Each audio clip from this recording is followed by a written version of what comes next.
Greetings, Father Joe here, your friendly neighborhood pastor, coming to you from St. Patrick's Church in lovely Highland Mills, New York.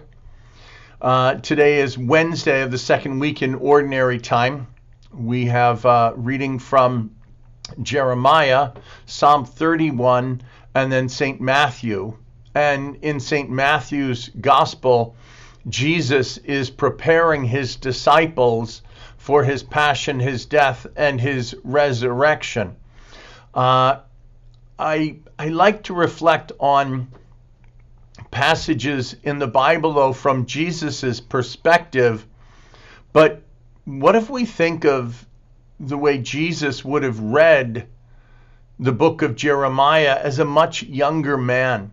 What would it have been like for him to pray Psalm 31? In his divinity, he knew everything. In his humanity, Jesus knew what he needed to know in order to offer his life for us. But that would have matured. As he grew up, he would have had a deeper, more profound understanding of that on his human level, in his human nature. And so Jesus, knowing that he's going to offer his life, when he reads from Jeremiah, it says, let us contrive a plot against Jeremiah. And Jesus would know this already. They're going to be contriving plots against me. They justify this. They say, it won't mean loss of instruction or counsel or messages. And in a similar way, they think we can kill Jesus and we're going to be doing a good thing. And so Jesus would read this and think, wow, I'm going to need God to help me with this. Because this is what Jeremiah, then he prays that God will be his refuge.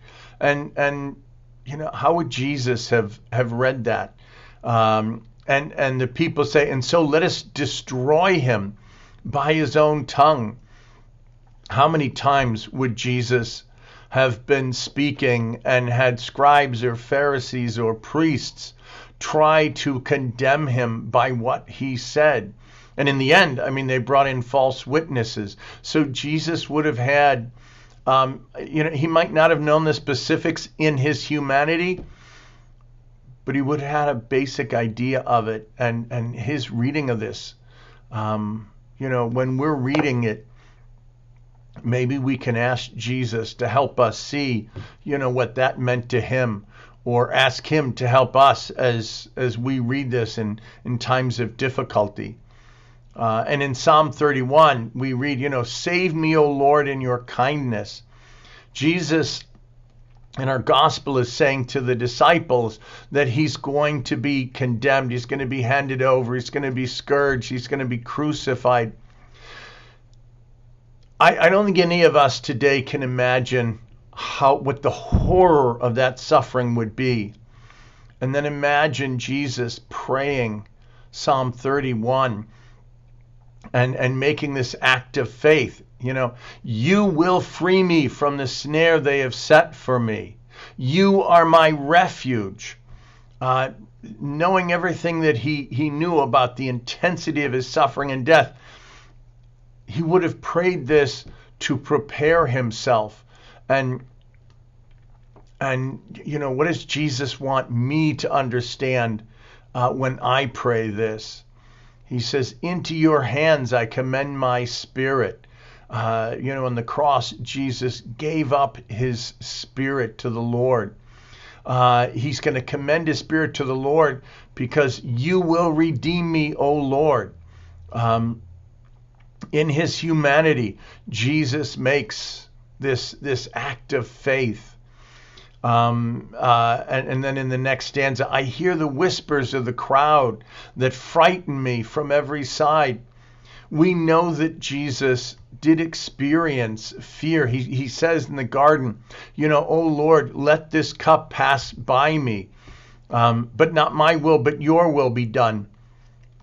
What about when Jesus was praying this, 3 years before he was crucified, or 10 years before he was crucified, he would have known that this was coming, and his desire to offer his life for us, had to confront this knowledge and this fear and had to overcome it. Love overcomes fear.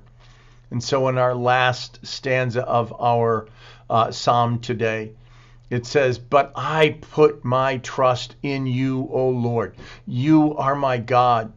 The first Sunday of Lent, when Jesus was being tempted, Jesus has been preparing for this temptation. He's been preparing for his passion for years, as he's grown up and as he's reflected on the scriptures.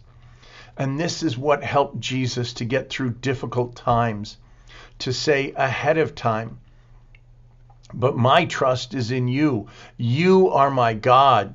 And when he understands that, when he believes it, then he can say, "In your hands is my destiny. Rescue me from the clutches of my enemies and my persecutors." So just today, maybe read over the readings again and just kind of sit there with the readings and sit with Jesus and just reflect on what these readings must have meant to him. God bless you.